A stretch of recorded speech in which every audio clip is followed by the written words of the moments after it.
Hello dear student, welcome back to my YouTube channel Kasbi mathematics classes. तो कैसे आप सब लोग? आई होप आप सभी लोग अच्छे होंगे। ओके, तो जो हम कंटिन्यूटी पे है चैप्टर नंबर 6 पे क्लास 12th के एक्सरसाइज 6.5 हम कर रहे थे। ओके, और इसके क्वेश्चन नंबर 1 के प्रीवियस वीडियो मैंने अपलोड कर दिए। ओके, तो आप उसको देख सकते हो।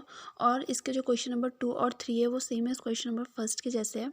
उसमें भी हमने मैक्सिमम और मिनिमम ही फाइंड करना है। ओके, तो क्योंकि जो ये एक्सरसाइज है तो जो इसके इंपॉर्टेंट क्वेश्चन है वो आते हैं, लॉन्ग क्वेश्चन आते हैं इस एक्सरसाइज से 6 मार्क्स में आपके बोर्ड एग्जामिनेशन में। ओके, तो उन क्वेश्चंस पे हम ज़्यादा फोकस करेंगे रेदर देन इन क्वेश्चंस के। तो ये भी क्वेश्चन नंबर 4 लिया है मैंने, तो ये भी एक छोटा सा क्वेश्चन है, तो आप इसको भी समझ लीजिए। ओके, तो क्वेश्चन नंबर 4 हमारे पास ये है कि हमको दिखाना है, प्रूफ करना है कि जो ये 3 फंक्शन हमारे पास दिए हुए हैं, क्योंकि इस क्वेश्चन नंबर 4 के 3 पार्ट हमारे पास यहाँ पे है। तो को इसमें ये दिखाना है कि ये जो फंक्शन है इनकी कोई भी मिनिमम और मैक्सिमम वैल्यू एग्जिस्ट नहीं करती। ओके, तो ये हमें क्वेश्चन नंबर 4 में शो कराना है। तो चलिए करते हैं क्वेश्चन नंबर 4 स्टार्ट। देखिए, जो क्वेश्चन नंबर 4 का फर्स्ट पार्ट है, तो इसमें जो फंक्शन हमारे पास वो दे रखा है e⁻x, और हमको इसमें ये दिखाना है कि जो e⁻x वाला जो फंक्शन है इसके कोई भी मिनिमम और मैक्सिमम वैल्यू एग्जिस्ट नहीं करती है। ठीक है, तो सबसे पहले f(x) है, तो इसका f'(x) अगर हम निकालते हैं, इट मीन्स फर्स्ट डेरिवेटिव निकालते हैं, तो ये आता है e⁻x ही आता है। ओके, क्योंकि इसका डेरिवेशन, ये जो डिफ्रेंशिएशन वो आपको याद होना चाहिए। तो e⁻x का डिफ्रेंशिएशन कितना होता है? e⁻x। ओके, अब आपको पता होगा कि जो e⁻x का एक फॉर्मूला होता है वो होता है x plus x² plus x³ plus dot dot dot dot, ये कंटिन्यूसली चलता जाता है। ओके, और जो e⁻x होता है वो कभी भी ज़ीरो नहीं होता है। e⁻x never will be zero. Okay, it means जो e⁻x होता है हमारे पास, उसकी जितनी भी वैल्यू होती है वो सारी वैल्यू क्या होती है? पॉजिटिव होती है। तो पॉजिटिव होती है, इट मीन्स जीरो से बड़ी होती है। अदरवाइज़ आपको इसका e⁻x का ग्राफ बनाना भी अगर आता होगा तो ये कुछ ऐसा होता है कि वो कंटिन्यूसली क्या होता है? बढ़ता ही जाता है, रुकता नहीं है। इट मीन्स ये कंटिन्यूसली ऊपर की तरफ चलता जाता है इन्फिनाइट तक। ठीक है, तो इसकी सारी की सारी वैल्यू क्या होती है? पॉजिटिव होती है। और जब e⁻x जीरो है ही नहीं हमारे पास, तो हम इसकी कैसे कोई भी मिनिमम और मैक्सिमम वैल्यू फाइंड कर सकते हैं? इसलिए जो e⁻x होता है इसकी ना ही कोई मिनिमम वैल्यू होती है और ना ही कोई maximum value. Okay, minimum maximum value इसकी नहीं होती है। No minimum no maximum value, और यही हमको अपने क्वेश्चन में प्रूफ करना था। ओके, अब देखिए, जो सेकंड है हमारे पास, सेकंड फंक्शन हमारे पास f(x) = log x, तो इसको भी हमने यही प्रूफ करना है इसमें कि इसकी कोई मिनिमम मैक्सिमम वैल्यू नहीं है। तो सबसे पहले इसका डिफ्रेंशिएशन करते हैं, तो f'(x) आ जाता है इसका 1/x। ओके, और जो log x होता है ना, उसकी कोई भी निगेटिव वैल्यू नहीं होती, इसकी सारी की सारी वैल्यू पॉजिटिव होते हैं। इट मीन्स अगर हम x की जगह यहाँ पे ज़ीरो भी पुट करते हैं तो 1/x कितना आता है? 1/0 = इन्फिनाइट। इट मीन्स इसकी वैल्यू ज़ीरो से लेके इन्फिनाइट तक कंटिन्यूसली चलती जाती है। ओके, तो ये हो जाएगा यहाँ पे f(x) ग्रेटर देन ज़ीरो, क्योंकि ज़ीरो से बड़ी वाली वैल्यूज़, सारी वैल्यूज़ पॉजिटिव होती है, और log x की सारी वैल्यूज़ क्या होती है? पॉजिटिव होती है। तो जब इसकी कोई वैल्यू ज़ीरो पे एग्जिस्ट नहीं करती है इसकी जैसे, तो इसकी कोई भी मिनिमम और मैक्सिमम वैल्यू नहीं होगी। No minimum no maximum value of this function. Okay, तो ये हो गया आपका इसका पार्ट 2। भी अब करते हैं पार्ट 3। ये बहुत ही छोटे छोटे से क्वेश्चन है, सिर्फ इनको थोड़ा सा समझना होता है। ओके, अब देखिए, जो इसका थर्ड पार्ट है उसमें h(x) दिया हुआ हमारे पास, h(x) = x³ plus x² plus x plus 1। तो इसका सबसे पहले h'(x) निकालते हैं हम, फर्स्ट डेरिवेटिव निकालते हैं, तो ये जाएगा 3x² plus 2x plus 1। Okay, plus 1। अब हमको इसके पॉइंट निकालने होंगे, क्योंकि जब हमारे पास पॉइंट आएंगे तभी जाके हमें पता चलेगा कि इसकी मिनिमम में मैक्सिमम वैल्यू है या नहीं है। तो 3x² प्लस 2x प्लस 1 को सबसे पहले इसके पॉइंट निकालेंगे हम। ठीक है, तो b² माइनस 4ac, ये आपको पता होगा, डिस्क्रिमिनेंट बोलते हैं इसको। ठीक है, तो इसकी वैल्यू निकालते हैं। b है इसमें 2, तो 2 का स्क्वायर हो जाएगा 4 माइनस, फिर 4 है, और a की जगह है 3 और c की जगह है 1। ओके, इसको कंपैरिजन करा है ax² + bx + c से, तब जाके a b c की वैल्यू आई है। तो इसको आप सॉल्व करोगे तो हो जाएगा आपका -8। और जब b² - 4ac की वैल्यू क्या होती है, लेस देन 0 होती है, क्योंकि माइनस में तो लेस देन 0 है, तो हमारे जो भी पॉइंट होंगे वो क्या होंगे, इमेजनरी होंगे। और जब हमारे पॉइंट ही इमेजनरी होंगे, b² - 4ac is less than 0, it means all points are imaginary. ठीक है, जब इसके पॉइंट इमेजनरी है इस फंक्शन के, तो इसकी कोई भी मिनिमम या मैक्सिमम वैल्यू एग्जिस्ट नहीं करेगी। तो लिखेंगे no minimum and no maximum value of this function. Okay, तो ये 3 पार्ट थे इस क्वेश्चन नंबर 4 के, ये हो गए हैं सॉल्व। बहुत ही छोटे छोटे से क्वेश्चन है। अब हम नेक्स्ट क्वेश्चन लेते हैं। नेक्स्ट क्वेश्चन आपका क्वेश्चन नंबर 5 है। तो उसमें भी हमको उसके जितने भी पार्ट है मिनिमम मैक्सिमम वैल्यू भी फाइंड करनी है हमको। ठीक है, और तो इसका जो फर्स्ट पार्ट है उसमें दिया हुआ है f(x) = x³ फंक्शन है, और जो x बिलोंग्स टू है वो है -2 से 2।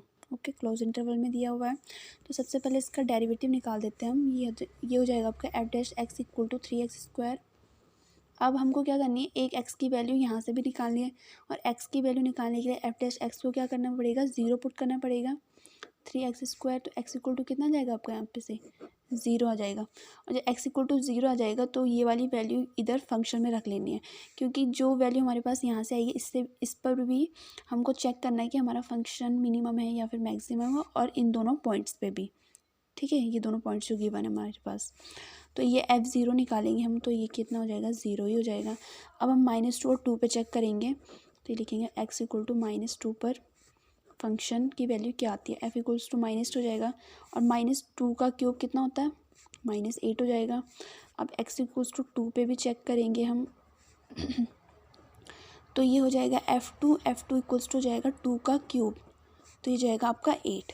ठीक है, अब इन तीनों को आपको देखना है और बताना है कि इन तीनों में से कौन सी मिनिमम वैल्यू और कौन सी मैक्सिमम वैल्यू। ठीक है, तो देखिए 0 से छोटी वाली वैल्यू हो जाएगी, -8 वाली हो जाएगी आपकी मिनिमम, और जो +8 वाली है ये 0 से बड़ी हो तो ये हो जाएगी आपकी मैक्सिमम। ठीक है, तो ये हो गई मिनिमम वैल्यू और ये हो गई मैक्सिमम वैल्यू। ठीक है, क्वेश्चन नंबर फर्स्ट बहुत छोटा सा क्वेश्चन है, फंक्शन है f(x) निकालना है सिंपल सा, और यहाँ से x की वैल्यू निकालने के लिए जो ये f(x) है फर्स्ट डेरिवेटिव उसको 0 पुट करना है, देन जो x की वैल्यू आएगी उसको फंक्शन में रखना है, क्योंकि वहाँ से भी अगर ये 0 ना आती, 0 से बड़ी आती, 0 से छोटी आती, मतलब इनकी जैसे ना आती है फिर इनसे बड़ी आती, अलग आती कुछ, तो हो सकता है कि वो भी हमारी मिनिमम या मैक्सिमम वैल्यू हो सकती थी। ठीक है, तो हमको x की वैल्यू रख के फंक्शन में रखनी है, और फिर जो हमारे पास जो पॉइंट दिया हुआ है क्वेश्चन में उन दोनों पे भी हमको चेक करना है हमारा फंक्शन मिनिमम है या फिर मैक्सिमम है। तो -8 हो गई इसकी मिनिमम वैल्यू और 8 हो गई इसकी मैक्सिमम वैल्यू। ठीक है, तो चलिए अब करते हैं इसका सेकंड पार्ट। अब देखिए जो इस क्वेश्चन नंबर 5 का सेकंड पार्ट है वो है function f(x) = sin x + cos x, और x belongs to 0 to π, close interval में। सेम एज मेथड तो वही है, तो इसका f(x) निकालेंगे हम। sin x का डिफ्रेंशिएशन होता है cos x, and cos x का होता है -sin x। अब यहाँ से हमको x की वैल्यू निकालनी है, तो इसके लिए f(x) को 0 पुट करना पड़ेगा। ओके, ये जाएगा cos x -sin x, sin x इधर आएगा तो पॉजिटिव हो जाएगा, sin x = cos x। अब इधर लेफ़्ट और राइट में दोनों को क्या करना है, हमको cos से डिवाइड कर देना है, क्योंकि हमको x की वैल्यू निकालनी है, ऐसे में तो हम निकाल नहीं सकते हैं, तो इसको सिंप्लीफाई करना पड़ेगा, तो ये जाएगा cos x cos x। ठीक है, बोथ साइड cos x से डिवाइड कर दिया, तो sin x cos x हो जाता है आपका tan x, और cos x cos x 1। अब आपको पता होगा कि tan x 1 किसकी वैल्यू होती है, tan π/4 की वैल्यू होती है, tan 45 की वैल्यू होती है, तो x = यहाँ पे क्या आ गया, π/4। ठीक है, x की वैल्यू निकालने के लिए हमने इसको थोड़ा सा सिंप्लीफाई कर दिया। अब x की वैल्यू π/4 आई है, तो इसको हमको फंक्शन में रखना है, देन इसकी वैल्यू फाइंड करनी है, तो जाएगा f π/4 = हो जाएगा sin π/4 + cos π/4। तो sin π/4 की वैल्यू भी 1/√2 होती है, और cos π/4 की वैल्यू भी 1/√2 होती है, तो इसको सॉल्व करके कितना हो जाएगा, 2/√2। ओके, और 2 को हम 2 टाइम √2, 2 को हम 2 टाइम √2 लिख सकते हैं, तो 1√2 से 1√2 कैंसिल हो जाएगा, और जो आपका यहाँ पे आंसर आएगा वो आएगा √2। ठीक है, एक तो ये आ गया। अब हमारे पास जो 2 पॉइंट गिवन है यहाँ पे 0 से π, इन पे भी हम अपना फंक्शन की वैल्यू चेक करेंगे, तो f0 निकालेंगे सबसे पहले, तो sin 0 + cos 0। अब sin 0 तो 0 होता है, cos 0 कितना होता है 1, एक वैल्यू ये आ गई। और अब नेक्स्ट निकालेंगे f π पे भी, ठीक है, पाई मीन्स 180, तो जाएगा sine pi plus cos pi. तो साइन पाई की वैल्यू 0 होती है, ओके, और कॉस पाई की वैल्यू होती है -1, तो ये आ गया आपका -1। तो अब आपको इन तीनों में देख के बताना है कि जैसे एक हो गया आपका, सॉरी -1 नहीं है, -1 है एक। अब इन तीनों में देख के बताना है, एक √2 हो गया, एक 1 हो गया और एक -1 हो गया, ठीक है, कि इन तीनों में से कौन सा मिनिमम होगा और कौन सा मैक्सिमम होगा। तो अब देखिए ये नंबर माइनस में है, तो इससे इसको देखने पे तो पूरा पता चल रहा है कि ये क्या है, मिनिमम वैल्यू इसकी, तो -1 हो जाएगा मिनिमम। अब √2 और 1 को आपको देखना है, √2 की जो वैल्यू होती है वो होती है 1.41 समथिंग, ठीक है, तो 1 से ज़्यादा है तो इसलिए ये हो गया मैक्सिमम वैल्यू आपकी √2, ठीक है, √2 मैक्सिमम और -1 मिनिमम। तो ये हो गया इसका पार्ट 2। नेक्स्ट करते हैं इसका पार्ट 3। देखिए जो इस क्वेश्चन नंबर 5 का थर्ड पार्ट है, तो वो फंक्शन हमारे पास f(x) = 4x - 1/2 x² है, ठीक है, और x बिलोंग्स टू -2 to 9/2। तो f(x) निकालते हैं इसका, तो ये हो जाएगा 4 - 1/2 और x² का 2x हो जाएगा, तो 2 से 2 कैंसिल हो जाएगा, ये आ जाएगा 4 - x, ठीक है। आपको जो डिफ्रेंशिएशन है लॉन्ग नहीं करना है, शॉर्ट सा करना है। तो f(x) आ गया इसका। अब x की वैल्यू निकालने के लिए इसको 0 पुट करते हैं f(x) को, तो x = आ गया यहाँ पे आपका 4।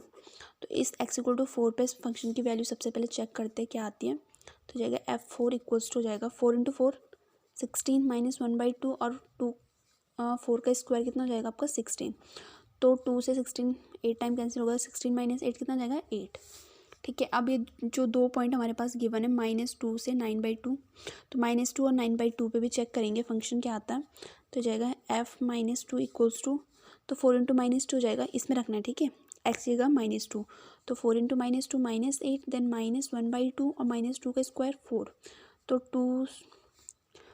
2 से 2 टाइम कैंसिल होगा, तो ये जाएगा -8 -2 -10 आ जाएगा आपका। एंड नेक्स्ट 9/2 पे भी चेक करेंगे हम, तो जाएगा f 9/2, ठीक है, यहाँ पे 9/2 रखेंगे तो ये जाएगा 4 × 9/2 -1/2 और 9/2 का स्क्वायर कितना होता है, 9 का स्क्वायर 81, 2 का स्क्वायर 4, तो आपको कैंसिल करने से 2 2 से 4 होता है, 9 2 से 18 आ जाएगा, एंड ये हो जाएगा आपका 81 - 4 2 8, ठीक है। तो इसको अगर आप सॉल्व करते हो यहाँ पे, तो ये कितना आता है आपका 18 8 से होता है 144 - 81/8, एंड इसको सॉल्व करने पे आता है आपके पास 63/8, ठीक है। अब आप 63/8 को अगर डिवाइड करोगे तो ये आता है 7.8 समथिंग। तो अब आपको इन तीनों वैल्यूज़ में देखना है, एक ये हो गई, एक ये हो गई और एक ये हो गई, कि इनमें से कौन सा मिनिमम है और कौन सा मैक्सिमम। तो माइनस वाला ऑब्वियसली मिनिमम होगा, ठीक है, इसमें ज़्यादा सोचने की ज़रूरत नहीं है। और 8 और 7.8 में से देखिए कौन सा मैक्सिमम होगा, ओके। अब मिनिमम तो ये आ गई -10, और 8 और 7.8 में से मैक्सिमम कौन सा 8, तो 8 हो गई इसकी maximum value, okay. Third part भी हो गया इसका सॉल्व। अब करते हैं इसका नेक्स्ट और लास्ट फोर्थ पार्ट। इसका फोर्थ पार्ट है आपके पास, वो है f(x) = x - 1 का होल स्क्वायर प्लस 3 और x बिलोंग्स टू है -3 to 1। तो f(x) निकालते हैं इसका, तो ये जाएगा 2 × x - 1 और 3 का तो 0 जाएगा, ठीक है, तो 2x - 2 आ गया ये f(x) आपका, इतना भी रख सकते हैं। तो अब इसकी वैल्यू निकालनी है, तो f(x) को 0 पुट करेंगे, ये हो जाएगा 2x - 2 और सॉल्व करके x की वैल्यू आ जाएगी आपके पास 1।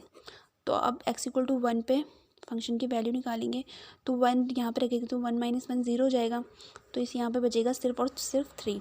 अब -3 और 1 पे भी चेक करेंगे कि हमारा फंक्शन क्या आता है, ठीक है, तो ये हो जाएगा f - 3 पे, तो यहाँ पे -3 रखोगे आप, तो -3 - 1 -4 का स्क्वायर 16 + 3, तो 16 + 3 कितना होता है 19, और f1 पे भी निकालोगे आप अगर इस वाले पॉइंट पे, तो ये हो जाएगा आपका सेम एज वही है, 1 - 1 का स्क्वायर 0 हो जाएगा, और यहाँ पे बचेगा आपके पास 3, ठीक है। तो अब इसमें देखिए आप, जो दो वैल्यू हमारे पास, दो तो सेम है 3 3 और एक है 19, तो 19 तो इसकी मैक्सिमम वैल्यू हो जाएगी और 3 इसकी हो जाएगी मिनिमम वैल्यू, ठीक है, क्योंकि इन दोनों 3 में से हम कोई भी 3 ले सकते हैं, तो 3 मिनिमम वैल्यू हो जाएगी और 19 हो जाएगी इसकी मैक्सिमम वैल्यू।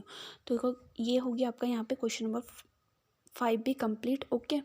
अब नेक्स्ट क्वेश्चन करेंगे हम नेक्स्ट वीडियो में, ओके। तब तक आप इन क्वेश्चंस को देखिए, अच्छे से समझिए, और बहुत जल्द और नेक्स्ट वीडियो में हो सके हम इनके लॉन्ग क्वेश्चन पे भी फोकस करेंगे क्योंकि लॉन्ग क्वेश्चन बहुत ही इंपॉर्टेंट होते हैं इस एक्सरसाइज से। ओके, तो आप देखिए क्वेश्चन को कीजिए अच्छे से। Okay, thank you so much.